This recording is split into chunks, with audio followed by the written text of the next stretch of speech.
तो hello everyone, my self दीपक और सबको very very good morning, good afternoon and good evening. तो कैसे आप लोग? आई होप कि आप सब अच्छे होंगे। तो चलिए आज हम सेट 2 देखेंगे। आई होप कि इससे पहले वाले सेट 1 का वीडियो आप कंप्लीट वॉच कर लिए होंगे। अगर नहीं देखे तो वीडियो के डिस्क्रिप्शन एंड कमेंट बॉक्स में लिंक है, वहाँ से जाके वीडियो वॉच कर लीजिए, काफ़ी मोस्ट इंपॉर्टेंट है। तो चलिए हम सेट 2 देखना स्टार्ट करते हैं। तो जैसा कि आप सभी जानते हैं, आपके बोर्ड एग्जाम में 100 क्वेश्चन रहेगा, जिसमें से आपको सिर्फ टिक आउट करना है ओएमआर शीट पे कितना भरना है, तो 50 को ही भरना है। आपको 100 में से जो आपको सबसे इजी रहे और सबसे एकदम कन्फर्म रहे, कॉन्फिडेंट रहे कि नहीं ये क्वेश्चन इसका 100% यही सही होगा, उसी को टिक आउट कीजिए और उसी को ओएमआर शीट में भरिए।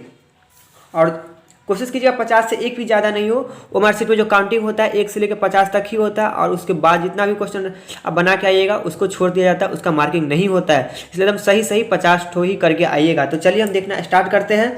तो मेरा सबसे पहला क्वेश्चन है, भारत की प्रगति की धीमी गति का प्रमुख कारण है, कारण का अभाव है। भारत की प्रगति धीमी गति का प्रमुख कारण डैश का अभाव है। क्या होगा इसका आंसर? कुशल प्रबंधन या मानव शक्ति या संसाधन, ये सभी। तो देखिए क्या पूछ रहा, जो मेरा भारत की जो प्रगति है ना, उसका धीमी का स्लो का क्या कारण है? तो यहाँ जो है ना कुशल प्रबंध, यानी कि मेरे यहाँ भारत में कुशल प्रबंध नहीं है। क्या है इसका आंसर? क्या होगा? ए होगा, कुशल प्रबंध। चलिए क्वेश्चन नंबर 2 देखते हैं। प्रबंध की सफलता का प्राथमिक तत्व है।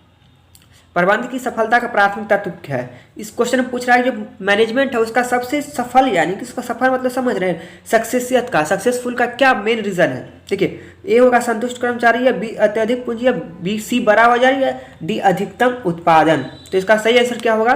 बी अधिक पूंजी। जब भी आपके पास ज़्यादा से ज़्यादा पूंजी रहेगा तो आप ज़्यादा से ज़्यादा सफल होइएगा, ज़्यादा से ज़्यादा विकास करेगा। मेन चीज़ क्या है, आपके पास पूंजी नहीं रहेगा तो आप कुछ नहीं कर पाइएगा। चलिए क्वेश्चन नंबर 3, ये मोस्ट इंपॉर्टेंट है और आपके एग्जाम में ये हर हाल में रहेगा, इसलिए इसको ध्यान दीजिए। प्रबंध है, क्या है प्रबंध? कला है, या कला और विज्ञान दोनों, या सी विज्ञान, या इनमें से कोई नहीं। तो इसका सही आंसर क्या होगा? इसका सही आंसर होगा बी, कला और विज्ञान दोनों है। चलिए क्वेश्चन नंबर 4 देखते हैं। वैज्ञानिक प्रबंध में उत्पादन होता है, वैज्ञानिक प्रबंध में उत्पादन होता है अधिकतम, न्यूनतम, सामान्य या औसत।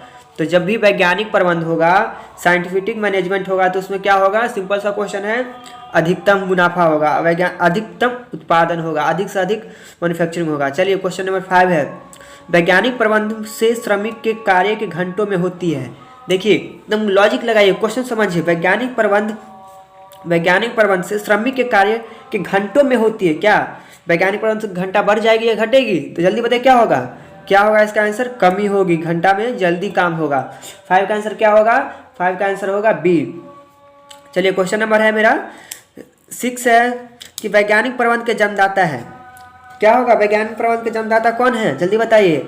ये एच.फर्सन है, या डाइमर है, या F.W. टेलर, या Charles Babbage? Most important question ये क्वेश्चन और ये क्वेश्चन हर हाल में रहेगा, कोई नहीं हटा सकता है। ये first sitting and second sitting दोनों में रहेगा। तो इसका सही आंसर क्या होगा?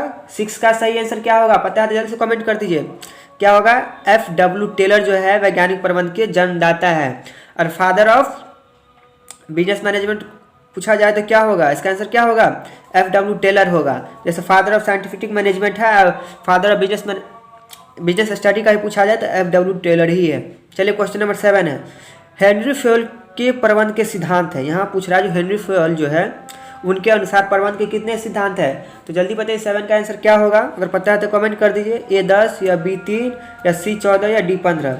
तो बता दूँ हेनरी फ्योल के अनुसार जो है 14 होगा प्रबंध के। चलिए क्वेश्चन नंबर 8 है मेरा,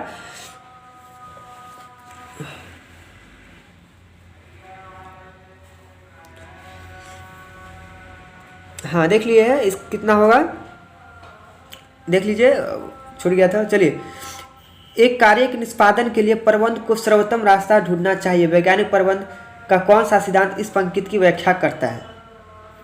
क्वेश्चन पूछ रहा है कि एक कार्य के निष्पादन के लिए प्रबंध को सर्वोत्तम रास्ता ढूंढना चाहिए, वैज्ञानिक प्रबंध का कौन सा सिद्धांत इस पंक्ति की व्याख्या करता है?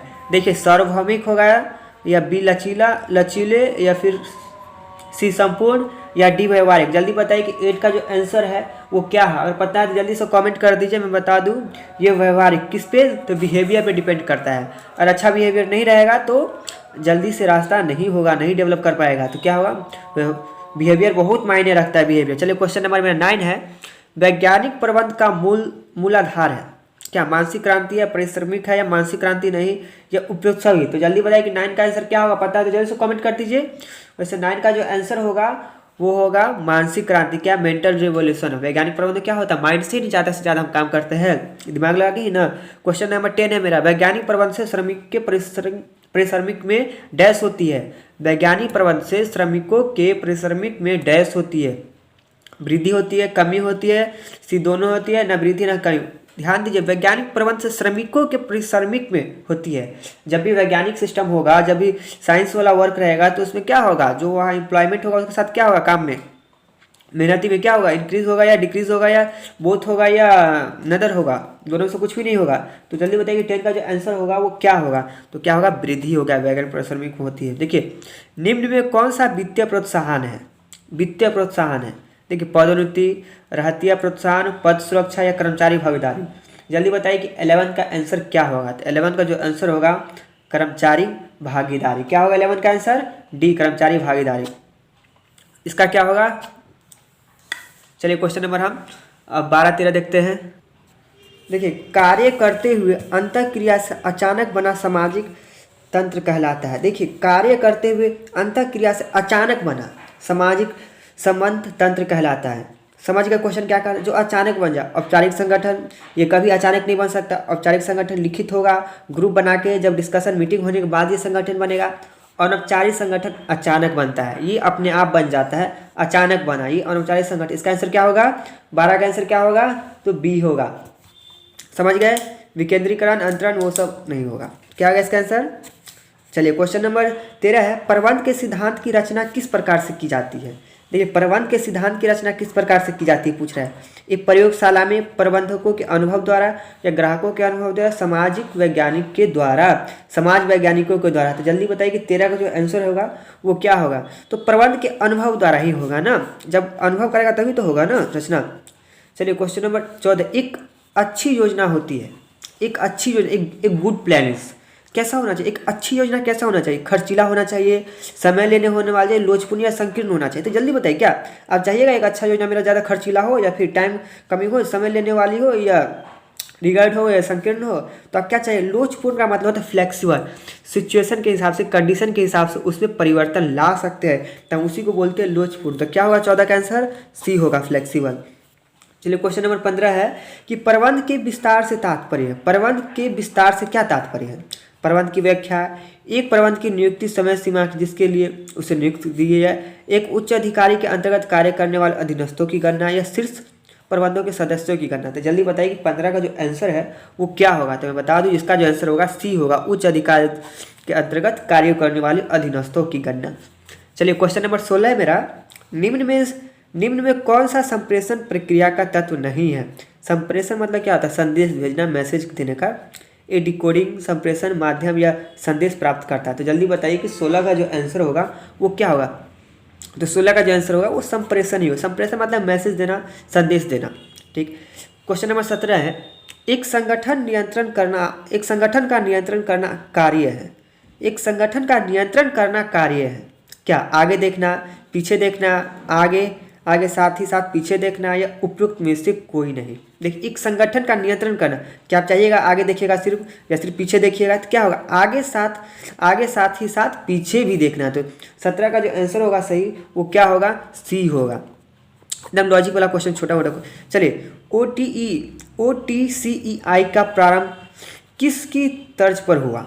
OTCEI का प्रारंभ किसकी तर्ज पर हुआ। तो जल्दी बताएं, या NASDAQ या NSYE के, या नासाक या NSE के। तो जल्दी बताइए कि 18 का जो आंसर होगा उसका क्या होगा। तो बता दूं, ये NASDAQ के अनुसार होगा। किसके, NASDAQ। चलिए, विपणन अवधारणा का महत्व है। क्वेश्चन नंबर 18 है, विपणन अवधारणा का महत्व है। तो बताइए कि इसका जो आंसर होगा सही क्या होगा, विपणन अवधारणा का अर्थ क्या है। क्वेश्चन नंबर 19 है मेरा कि क्या होगा इसका आंसर। देखिए क्या क्या ऑप्शन है, इस समाज के लिए, या उपभोक्ता के लिए, उत्पादक के लिए, या इन तीनों के लिए। तो क्या होगा, इन तीनों के लिए इसका आंसर होगा। क्वेश्चन नंबर मेरा 20 है, उद्यमिता विकास कार्यक्रम के लिए आलोचनात्मक मूल्यांकन बिंदु है। उद्यमिता विकास कार्यक्रम के आलोचनात्मक मूल्यांकन बिंदु है क्या, संगठनात्मक नीतियाँ या उपयुक्त चयन प्रक्रिया का अभाव या निम्न श्रेणी की तकनीक एवं व्यावसायिक शिक्षा एवं प्रशिक्षण या ये सब। तो जल्दी बताइए कि 20 का जो आंसर होगा वो क्या होगा। पता है तो आप जल्दी से कमेंट कर दीजिए। वैसे बता दूं इसका जो आंसर होगा ये सभी, ऑल ऑफ दिस। 21 पितृ सुलभ यानी उच्च विकसित कंपनियां पसंद करती है। देखिए, कम लाभांश देना, अत्यधिक लाभांश देना, लाभांश पर विकास का कोई प्रभाव नहीं होता, इनमें से कोई नहीं। तो जल्दी बताइए कि 21 का जो आंसर होगा वो क्या होगा। तो 21 का जो आंसर होगा कम लाभांश देना। देखिए क्वेश्चन नंबर 22, वित्तीय उत्तोलन अनुकूल कहलाता है। ऋण की लागत से निवेश पर आय कम होती है, निवेश पर आय ऋणों की लागत से ऊंची होती है, ऋण आसानी से उपलब्ध है यदि विद्वान वित्तीय आलोचना की मात्रा कम है। तो जल्दी बताइए कि 22 का जो आंसर है वो क्या होगा। तो ऐसे बता दूं 22 का जो आंसर होगा वो बी होगा। अगर आप मेरा बीएसटी का बीएसटी के अंदर जितने भी चैप्टर है ना उस सारा का वीडियो अपलोड एक ही वीडियो में किया गया है। अगर नहीं देखे वीडियो तो डिस्क्रिप्शन में लिंक है, वहाँ से जाके वीडियो कंप्लीट वॉच कर लीजिए। तो आपको कोई भी मॉडल पेपर देखने का जरूरत नहीं होगा। मोस्ट क्वेश्चन जितना भी है वो उस वीडियो में अपलोड है। तो जाके प्लीज़ उस वीडियो को वॉच कर लीजिएगा और एकदम गारंटी के साथ जितना भी क्वेश्चन देख रहे हैं ना उसी वीडियो से ये क्वेश्चन सब है। तो चलिए हम यहाँ देखना स्टार्ट करते हैं। समझ गए 22। अब क्वेश्चन नंबर 23 एंड 24 देखेंगे। इस पेज में लास्ट इतना ही क्वेश्चन है। 20 आगे देखेंगे। फिर 20 उच्च ऋण क्षमता अनुपात ऋण क्षमता बाय क्षमता परिणाम में होता है। जल्दी बताइए निरंतर वित्तीय जोखिम या उच्च स्तरीय संचालन, उच्च स्तरीय वित्तीय जोखिम, उच्च स्तरीय प्रति अंश या आईपीएस। तो जल्दी बताइए 23 का जो आंसर होगा वो क्या होगा। आई होप कि अगर पता है तो आप कमेंट कर सकते हैं। जल्दी बताइए, इसका आंसर होगा सी। चलिए क्वेश्चन 24, उच्च स्तरीय कार्यशील पूंजी का सामान्यतः परिणाम होता है। उच्च स्तरीय कार्यशील पूंजी का सामान्यतः परिणाम होता है क्या। उच्चतम चालू अनुपात, उच्चतम जोखिम तथा उच्च लाभ, या निम्नतम चालू अनुपात या उच्चतम जोखिम तथा लाभ, या उच्चतम क्षमता निरंतर जोखिम क्या होगा। 24 का आंसर जल्दी से पता है तो कमेंट कर दीजिए। वैसे बता दूं 24 का जो आंसर होगा वो ए होगा। चलिए आगे देखते हैं। चालू संपत्तियां वे संपत्तियां होती है जो रोकड़ में परिवर्तित होती है। कितने समय के अंदर होती है। 6 महीने के अंदर, 1 वर्ष के अंदर, या 1 से 3 वर्ष के अंदर, या 3 से 5 वर्ष के अंदर। तो जल्दी बताइए कि 25 का जो आंसर होगा वो क्या होगा। तो मैं बता दूं 1 वर्ष के जो अंदर होता है ना वो चालू संपत्तियां कहलाती है। चलिए ठीक है। क्वेश्चन नंबर 26, वित्तीय नियोजना में घटित होता है समता अंशों के निर्गमन की सहायता से। अब ध्यान से देख लीजिए, काफ़ी लॉन्ग ऑप्शन है। तो वैसे मैं इसका सही आंसर बता देता हूँ कि 26 का सही आंसर क्या होगा। तो 26 का सही आंसर होगा सी होगा। क्या होगा, सी। इस बात का आश्वासन की फर्म के पास न तो कोषों की कमी है और न ही कोषों की भरमार है। समझिएगा, वित्तीय नियोजन में घटित होता है। देखिए क्वेश्चन नंबर 27, प्रति अंश उच्चतम लाभांश संबंधित है। इसका ये बहुत लॉन्ग ऑप्शन है। मैं इसका सिर्फ सही आंसर बता दूं 27 का सही आंसर क्या होगा। तो इसका भी सही आंसर सी होगा। ऊंची आय, ऊंचा रोकड़ प्रवाह, स्थिर आय या निम्नतम विकास अवसर। क्या होगा इसका 27 का आंसर सी होगा। क्वेश्चन नंबर मेरा आप 28 एंड 29 देखते हैं कि क्या है मेरा। देखिए क्वेश्चन नंबर मेरा 28 है, निम्न में से कौन सी व्यावसायिक पर्यावरण की विशेषता नहीं है। अनिश्चितता, कर्मचारी, तुलनात्मक या अनिवार्य। जल्दी बताइए कि 28 का आंसर क्या होगा। वैसे बता दूं 28 का जो आंसर होगा वो बी होगा, कर्मचारी। क्वेश्चन नंबर 29, निम्न में कौन सा व्यावसायिक पर्यावरण का सर्वश्रेष्ठ घोतक है। निम्न में कौन सा व्यावसायिक पर्यावरण का सर्वश्रेष्ठ घोतक है। ए, पहचान करना या निष्पादन करना, हो रहे परिवर्तन का सामना करना, ये सभी। जल्दी बताइए कि 29 का जो आंसर होगा वो क्या होगा। 29 का जो आंसर होगा ये सभी होगा, ऑल ऑफ दिस होगा। चलिए क्वेश्चन नंबर 30 है मेरा, निम्न में से कौन सा सामाजिक पर्यावरण का उदाहरण है। ए, अर्थव्यवस्था में धन की आपूर्ति, उपभोक्ता संरक्षण अधिनियम, देश की संरचना, परिवार संगठन। क्या होगा 30 का आंसर। अगर पता है तो कमेंट कर दिए। बता दूं 30 का जो आंसर होगा वो डी होगा, परिवार संगठन। आगे देखिए 31 नई आर्थिक नीति की घोषणा हुई थी। तो जल्दी बताइए कि नई आर्थिक नीति की घोषणा कब हुई थी। 31 का आंसर क्या होगा। तो ऐसे बता दूं 31 का जो आंसर होगा, नई आर्थिक नीति 1991 में घोषित हुई थी। कितना में, 1991 में। चलिए, व्यवसाय का आर्थिक वातावरण प्रभावित होता है आर्थिक नीति से, आर्थिक प्रणाली से, आर्थिक विकास से या उपयुक्त में से सभी। तो जल्दी बताइए कि 32 का आंसर क्या होगा। तो इसका 32 का आंसर होगा उपयुक्त सभी। सामाजिक वातावरण का उदाहरण है, सामाजिक वातावरण का उदाहरण है परिवार की संरचना, उपभोक्ता संरक्षण अधिनियम या कर्मचारी या आर्थिक विकास। जल्दी से बताइए कि 33 का आंसर क्या होगा। पता है तो कमेंट कर दिए, से बता दूं ये पारिवारिक संरचना। क्वेश्चन नंबर 34 है कि निम्नलिखित में से कौन सा व्यावसायिक वातावरण का लक्षण नहीं है। निम्नलिखित में से कौन सा व्यावसायिक वातावरण का लक्षण नहीं है, क्या होगा 34 का आंसर। पता है तो जल्दी से कमेंट कर दीजिए। 34 का जो आंसर होगा वो बी होगा। क्या होगा, कर्मचारी। ये क्वेश्चन रिपीट कर दिया है, क्वेश्चन नंबर इसमें 2 ही है। देखिए क्वेश्चन नंबर 35 है, भारत की उदारीकरण नीति रही है कैसा, सफल रहा है, असफल या असफल रहा है, या इनमें से कोई नहीं। जैसा कि आप सभी जानते हैं ये सफल रहा है, न ज़्यादा डेवलप ही रहा है न ज़्यादा लोअर ही रहा है, सिर्फ सफल रहा है, सक्सेसफुल रहा है। 36 नई आर्थिक नीति के प्रमुख अंग है उदारीकरण, वैश्वीकरण, निजीकरण। जो ये देख रहे हैं ना, ये 3 गो है नई आर्थिक नीति का प्रमुख अंग है। ये वेरी इंपॉर्टेंट है, ये आपको सब्जेक्टिव क्वेश्चन में भी रहेगा। तो इसका जो सही आंसर होगा ये ऑल ऑफ दिस होगा 36 का आंसर। तो चलिए आगे देखते हैं हम। 37 निम्नलिखित में कौन सी नियोजन की सीमा नहीं है। समय की बर्बादी, दृढ़ता या निरंतर का आधार या अत्यधिक लागत। तो जल्दी बताइए 37 का जो आंसर होगा वो क्या होगा। तो बता दूं एक नियंत्रण का अधिकार आधार। एक अच्छी योजना होती है, क्वेश्चन रिपीट कर दिया है कि एक अच्छी योजना होती है। एक गुड प्लान कैसा होता है, तो फ्लेक्सिबल होता है, इससे पहले भी हम देख चुके हैं।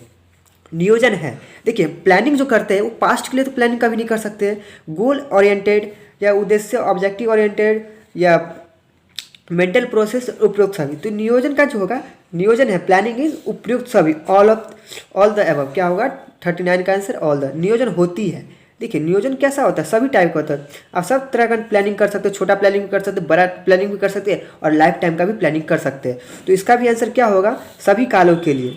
इसका भी आंसर डी होगा। देखिए पर्यवेक्षक कर्मचारी का है, मित्र है, मार्गदर्शक है, दार्शनिक है या फिलोसफर, ये सभी है। जल्दी बताइए 41 का जो आंसर होगा वो क्या होगा।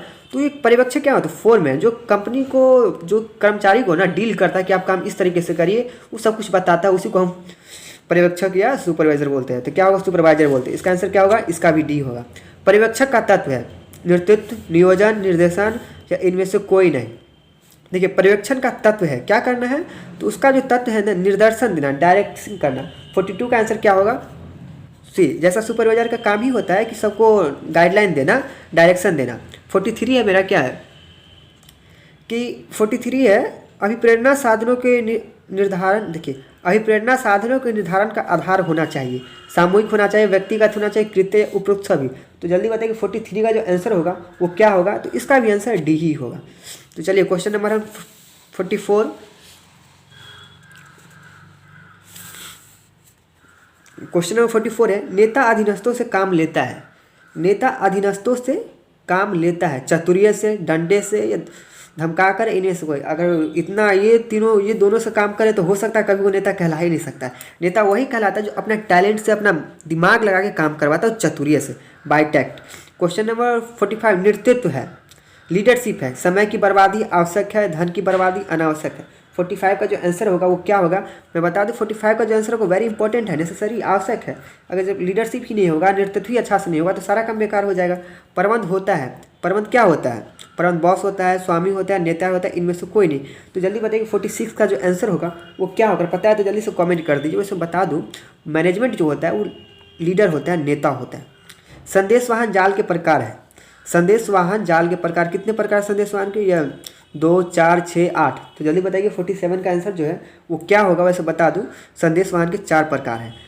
देखिए प्रभावी संदेश वाहन के लिए आवश्यक है, प्रभावी संदेश वाहन के लिए आवश्यक स्पष्ट होना चाहिए, शिष्टा होना चाहिए, निरंतर होना चाहिए, उपयुक्त सभी। देखिए प्रभावी मतलब क्या होता है कि इफेक्टिव होना चाहिए, उसमें क्या क्या क्लियरिटी होना चाहिए, ठीक है, एकदम शिष्टा यानी कंटेस्टी होना चाहिए, कंटिन्यूटी होना चाहिए, उपयुक्त सभी। क्या होगा इसका आंसर, उपयुक्त सभी। 49 का आंसर क्या होगा, यहाँ देखिए कि प्रभावी संदेश वाहन में बाधा है, भाषा की, दूरी की, व्यक्तिगत मित्रता, उपयुक्त सभी। तो 49 का भी जो आंसर होगा ना वो डी ही होगा, ये सभी होगा। संदेश वाहन के प्रकार हो, देखिए लिखित है, मौखिक है, औपचारिक है, उपयुक्त सभी। तो ये संदेश वाहन के ये सभी प्रकार है। 50 का आंसर क्या होगा, डी, ये सभी प्रकार है। निम्न में कौन विक्रिय संवर्धन उपकरण नहीं है। नमूने, पैक के अंदर इनाम, कूपन या वारंटी। 51 का आंसर क्या होगा पता है तो जल्दी से कमेंट कर दीजिए। तो इसका भी वारंटी, देखिए ये सब तो है, ये सब विक्रम कूपन भी, नमूने भी, पैक के अंदर इनाम, ये सब, लेकिन वारंटी ही नहीं है। देखिए 52 विज्ञापन का माध्यम है, विज्ञापन का माध्यम है, बताइए क्या होगा इसका आंसर। विज्ञापन का माध्यम है नमूने, प्रीमियम, कैलेंडर, प्रदर्शन। तो क्या होगा 52 का आंसर, तो ऐसे बता दो 52 का जो आंसर होगा वो सी होगा। क्या होगा, कैलेंडर। देखिए विज्ञापन का सबसे महंगा साधन है विज्ञापन, व्यक्तिगत विक्रय संवर्धन या जनसंपर्क। तो जल्दी बताइए 53 का जो आंसर है वो क्या है। आपको डाउट होगा, एक जनसंपर्क में व्यक्तिगत विक्रय। देखिए पब्लिक में तो कम होगा, लेकिन जब हर व्यक्ति से मिलकर कीजिएगा तो उसमें बहुत ज़्यादा खर्च होगा। देखिए लेबलिंग है, अनिवार्य है, ऐच्छिक है या धन की बर्बादी है। तो जल्दी बताइए 54 का जो आंसर होगा वो क्या होगा। ये लेबलिंग अनिवार्य है, कंपलसरी है। तो चलिए हम आगे देखते हैं। देखिए उपभोक्ता संरक्षण अधिनियम के अंतर्गत उपभोक्ता के अधिकार है। इससे ये पूछ रहा है उपभोक्ता संरक्षण अधिनियम का तो उपभोक्ता के अधिकार कितने हैं, 6 है, 7 है, 8 है, 9 है। तो जल्दी बताइए कि 55 का आंसर क्या होगा। वैसे बता दूं उपभोक्ता के कितना 6 अधिकार है। देखिए भारत उपभोक्ता संरक्षण अधिनियम पारित किया गया। जो भारत उपभोक्ता संरक्षण कब लागू किया गया था, या 1886 या 1986 या 1996 या इनमें से कोई नहीं। तो जल्दी बताइए 56 का आंसर क्या होगा। इसका जो सही आंसर होगा बी होगा 1986। उपभोक्ता संरक्षण अधिनियम के अंतर्गत आते हैं नौकरी संबंधी विवाद, दोषपूर्ण विवाद या औद्योगिक दुर्घटना संबंधी या उपयुक्त सभी। तो 57 का आंसर क्या होगा पता है तो जल्दी कमेंट कर दीजिए। वैसे बता दूँ ये दोषपूर्ण उत्पादन सेवा के साथ होगा उपभोक्ता, तभी तो हम करेंगे। जब हमको सब कुछ सही मिलेगा तो हम क्यों इतना परेशान होने जाएंगे। 58 का आंसर क्या होगा। देखिए उपभोक्ता संरक्षण अधिनियम के अंतर्गत उपभोक्ता न्यायालय से आशय, जिला फर्म से, राज्य आयोग से, राष्ट्रीय आयोग से, उपयुक्त सभी। तो इसका जो होगा सभी से मतलब है हमको। क्वेश्चन नंबर 59 निम्न में से कौन गैर सरकारी संगठन नहीं है। मुंबई ग्राहक पंचायत, मुंबई संघ कोलकाता, मुंबई शिक्षा केंद्र। क्या होगा 59 का आंसर। और पता है तो आप कमेंट कर दीजिए तो बता दूं 59 का जो आंसर होगा डी उपभोक्ता संरक्षण परिषद नई दिल्ली। राष्ट्रीय आयोग के सदस्य की अधिकतम आयु हो सकती है। राष्ट्रीय आयोग जो है उसके सदस्यों की अधिकतम आयु कितनी हो सकती है। तो 60 का जो आंसर होगा वो बी होगा। क्या होगा 65 वर्ष हो सकती है, ना कि 60 होगा ना 70 होगा। तो क्या होगा 65 वर्ष होगा सिर्फ। प्रबंध, देखिए अब देखेंगे प्रबंध है क्या। देखिए प्रबंध कला है स्वयं काम करने की या दूसरे से काम लेने की, या स्वयं काम करने या दूसरे से काम लेने, दोनों की। अगर आप कला तभी होगा जब स्वयं भी काम कीजिए या दूसरे से भी काम ले रहे हैं, तभी आप में कला कहा जाता है। इसका आंसर क्या होगा सी होगा। चलिए नियोजन का कार्य है, नियोजन का डैश कार्य है क्या, सहायक है, प्राथमिक है, आवश्यक है, इनमें से कोई नहीं। तो जल्दी बताइए 62 का आंसर क्या होगा। अगर पता है तो कमेंट कर दीजिए। वैसे बता दें 62 का जो आंसर होगा वो बी होगा, प्राथमिक है। चलिए क्वेश्चन नंबर 63 कुंटज ओ डोनल के अनुसार प्रबंध के मुख्य कार्य है। तो कितना प्रबंध के मुख्य कार्य है। 63 का आंसर क्या होगा, ए होगा। क्या होगा 63 का आंसर, 63 का आंसर कुंटज ओ डोनल, यस। क्या होगा ए होगा 5। उच्च स्तरीय प्रबंध नियोजन अपने समय का भाग व्यय करता है। उच्च स्तरीय प्रबंध नियोजन पर अपने समय का भाग व्यय करता है। कितना टाइम एक्सपेंड करता है। 64 का आंसर क्या होगा। तो 35% अपना समय एक्सपेंस करता है 100% में से। प्रबंध की सामाजिक उत्तरदायित्व की प्रकृति में लागू होता है। क्रेता के सावधानी या विक्रेता के सावधानी का, इन दोनों में से कोई भी नहीं है, उपयुक्त सभी। तो जल्दी बताइए 65 का आंसर क्या होगा। ये विक्रेता की सावधानी का नियम। क्वेश्चन नंबर 66 किसी भी देश के विकास में सबसे अधिक आवश्यक है भौतिक संसाधन, आर्थिक संसाधन, मानवीय संसाधन या कुशल प्रबंध। तो क्या होगा ये कुशल प्रबंध। ये तीनों रहेगा, कुशल प्रबंध नहीं रहेगा तो तीनों बेकार हो जाएगा। अगर ये सही रहेगा तो सब कुछ मैनेज एडजस्ट हो जाएगा। 67 डैश के अनुसार प्रबंध व्यक्तियों का विकास है, न कि वस्तुओं का निदर्शन। किसके अनुसार, हेनरी फॉयल के अनुसार, लॉरेंस एप्ले के अनुसार, FW टेलर या RC डेविस के अनुसार। 67 का आंसर क्या होगा। बहुत मोस्ट ये फेमस क्वेश्चन है 67। तो ऐसे बता दी लॉरेंस एप्ले होंगे। देखिए 68 है। 68 भारत की प्रगति की धीमी गति का प्रमुख कारण डैश का अभाव। ये क्वेश्चन रिपीट कर दिया है। तो क्या होगा इसका आंसर, कुशल प्रबंध का अभाव। क्या होगा 68 का आंसर क्या होगा, ये होगा कुशल प्रबंध का। 69 प्रबंध की सफलता का प्राथमिक तथ्य है संतुष्ट कर्मचारी, अत्यधिक पूंजी, बड़ा बाजार, अधिकतम उत्पादन। अगर आपको पता है तो जल्दी से कमेंट कर दें 69 का आंसर क्या होगा। वैसे बता दूँ अत्यधिक पूंजी। ये भी क्वेश्चन रिपीट कर दिया है। तो हम देखते हैं फिर आगे। 70 प्रबंध है। देखिए प्रबंध मैनेजमेंट है क्या है, ये भी क्वेश्चन रिपीट कर दिया है, इससे पहले हम क्वेश्चन देख चुके हैं। प्रबंध जो है कला और विज्ञान दोनों है, आर्ट एंड साइंस बोथ। प्रबंध के कितने स्तर हैं? तो उच्च स्तर, मध्य स्तर, निम्न स्तर। तो बताइए कि जैसा कि हम 3 स्तर बोले, प्रबंध, उच्च स्तर, मध्य स्तर, निम्न स्तर। तो इसका कितना, प्रबंध के कितने स्तर है? तो 3 स्तर। भारापन को प्रभावी बनाने के लिए आवश्यक है कि उत्तरदायित्व के साथ हो अधिकार की, जनशक्ति की, प्रोत्साहन की, पदोन्नति, क्या अथॉरिटी का, अधिकार का भी होना चाहिए। भारापन का क्या मतलब है कि अपना पोस्ट किसी और को हम कुछ दिन के लिए, कुछ टाइम के लिए उसको दे रहे हैं, तो उसमें क्या अथॉरिटी, आपका अधिकार रहेगा तभी तो आप अच्छे से कीजिएगा ना। तो 72 का आंसर क्या होगा? ये होगा। 73 प्रबंध के विस्तार से तात्पर्य है।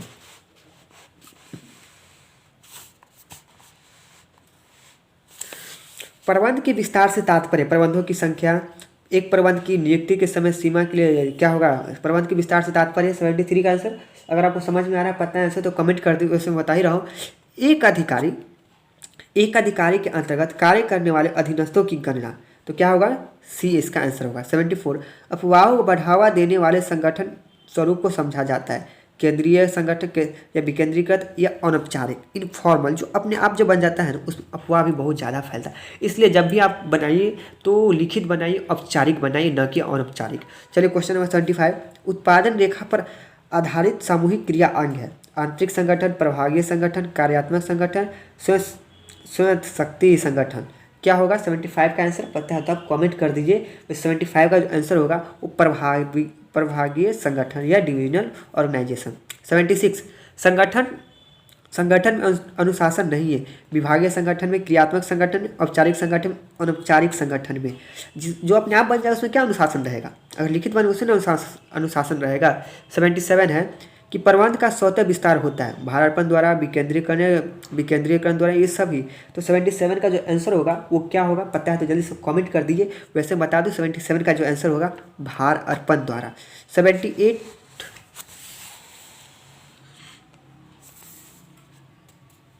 78 है भारार्पण की प्रक्रिया में उत्तरदाता को बांटा नहीं जा सकता, आंतरण नहीं किया जा सकता, बांटा नहीं जा सकता, या ए बी दोनों, न ए न बी या ए बी दोनों। क्या होगा 78 का आंसर? पता जल्दी से कमेंट कर दीजिए। वैसे बता दूं 78 का जो आंसर होगा वो डी होगा। क्या होगा 78 का आंसर? डी होगा, ए बी दोनों। देखिए एक अच्छे नेता के निम्नलिखित में कौन से गुण होना चाहिए? जो गुड, एक अच्छा लीडरशिप, उससे क्या क्वालिटीज होना चाहिए? देखिए प्रयास, संवाद क्षमता या स्वाभिमान, या इनमें से सभी। तो 79 जब भी आप अच्छा लीडर बनिएगा तो आप में ये सभी होना चाहिए, तभी आप अच्छा लीडर आप कहलाइए। देखिए 80 निर्देशन है, डायरेक्शन, सर्वव्यापी है, निष्पादन अभिमुखी है, निरंतर प्रक्रिया, ये सभी। तो 80 का जो आंसर होगा वो क्या होगा? वैसे बता दूं 80 का भी जो आंसर होगा वो डी होगा, ये सभी होगा। एक अच्छा निर्देशन, एक अच्छा डायरेक्शन में होना चाहिए। 81 निर्देशन की प्रबंध के डैश स्तर पर आवश्यक होती है, उच्च स्तर पर, मध्यम स्तर, निम्न, ये सभी। तो क्या आपको ना सभी स्तर पर निर्देशन की जरूरत होगा ना। 81 का आंसर क्या होगा? डी होगा। चलिए आगे बढ़ते हैं। 82 निर्देशन के प्रमुख तत्व हैं। कितने निर्देशन के प्रमुख तत्व हैं? तो जल्दी बताइए कि कितने होंगे? या 2 होंगे, 3 होंगे, 4 होंगे, 6 है। तो निर्देशन के प्रमुख तत्व कितने? 4 हैं। 82 का आंसर क्या होगा? सी होगा, 4 होंगे। तो चलिए हम आगे देखते हैं। 83 निर्देशन से संबंधित है, उच्च स्तर से, मध्यम स्तर से, निम्न स्तर, ये सभी है। तो क्या होगा? 83 का आंसर भी डी होगा। निर्देशन आपको सभी स्तर पर जरूरत है। 84 संदेश वाहन के प्रकार है, लिखित, मौखिक, औपचारिक, उपयुक्त सभी। ये भी क्वेश्चन रिपीट कर दिया, इसका भी आंसर क्या होगा? डी होगा। पर्यवेक्षक करी है, उच्च तथा मध्यम प्रबंध, कर्मचारी तथा मध्यम प्रबंध, या कर्मचारी के निरंतर प्रबंध, या कर्मचारी। 85 का आंसर क्या होगा? अगर पता है तो कमेंट कर दीजिए। वैसे बता 85 का जो आंसर होगा वो सी होगा। क्या होगा? नहीं, सी नहीं होगा, बी होगा, कर्मचारी मध्यम प्रबंध। चलिए हम आगे देखते हैं। 86 निर्देशन के प्रमुख तत्व है। देखिए डायरेक्शन के जो मूल कितने तत्व है? 2, 3, 4 या डी 6। जल्दी बताइए कि 86 का आंसर क्या होगा? वैसे बता दूं ये सी होगा। कितने? 4 तत्व हैं। ये भी क्वेश्चन रिपीट कर दिया। निर्देशन के तत्व है पर्यवेक्षण, अभिप्रेरणा, नेतृत्व, ये सभी जो है ना ये डायरेक्शन के तत्व है। 87 का आंसर क्या होगा? डी होगा। आगे देखते हैं। पर्यवेक्षण है, सुपरविजन है, आवश्यक है, अनावश्यक है, समय की बर्बादी। सुपरविजन का मतलब तो समझ ही गए, जो गाइडलाइंस करता है उसी को पर्यवेक्षण बोलते हैं। तो क्या नेसेसरी, आवश्यक है, अनावश्यक है? तो वेरी इंपॉर्टेंट है, आवश्यक है, इसके बिना नहीं होगा। 88 का आंसर क्या होगा? ए होगा। 89 ग्रेप वाइन है। देखिए ग्रेप वाइन क्या? औपचारिक संगठन है, संचार में बाधा है, या समझ संचार है, अनौपचारिक संचार है। तो जल्दी बताइए कि 89 जो है वो क्या होगा? तो 89 का जो आंसर होगा ना वो डी होगा, अनौपचारिक संचार। देखिए ग्रेप वाइन मतलब एक अंगूर लता, इसको हिंदी में बोलते हैं अंगूर लता। तो अंगूर लता ऐसे ऐसे ऐसे करके बनता है, तो वो भी क्या अनौपचारिक है। औपचारिक का क्या मतलब, जो लिखित हो, जो सब कुछ लिखा हुआ हो, जैसे कि हम लिखा हुआ देख रहे हैं ना, उसी तरह रूल नियम फॉलो लिखा हुआ, उसी को औपचारिक बोलते हैं। ठीक है, आगे देखिए। बोनस निर्णय के निर्धारण है, बोनस निर्णय के निर्धारक है। लाभ की मात्रा, कोषों की तरलता, कंपनी की आयु, इनमें से सभी। तो जल्दी बताइए कि 90 का जो आंसर होगा वो क्या होगा। तो 90 का जो आंसर होगा वो डी होगा, इनमें से सभी। क्वेश्चन नंबर 91, निम्न में से कौन सा समता पर व्यापार का प्रकार है। अल्प समता व्यापार, या उच्चतम, या उपरोक्त सभी, या उपरोक्त ए न भी। तो 91 का जो आंसर होगा वो क्या होगा, वैसे बता दूं 91 का जो आंसर होगा वो सी होगा। संयुक्त पूंजी वाली कंपनी के लिए लाभांश देना ऐच्छिक है, अनिवार्य है, या आवश्यक है, या इनमें से कोई नहीं। तो जल्दी बताइए कि 92 का आंसर क्या होगा। तो 92 का जो आंसर होगा वॉलंटरी होगा, ऐच्छिक है, जो संयुक्त पूंजी वाली। बैंक में अधिविकर्ष की सुविधा उपलब्ध होती है, बचत खाते पे, चालू खाते पे, या टर्म डिपॉजिट पे, इनमें से सभी। तो 93 का जो आंसर होगा वो क्या होगा पता है तो जल्दी से कमेंट कर दिए। 93 का आंसर चालू खाते में। चलिए 94 देखते हैं। वित्तीय प्रबंध की परंपरागत विचारधारा को त्याग दिया गया।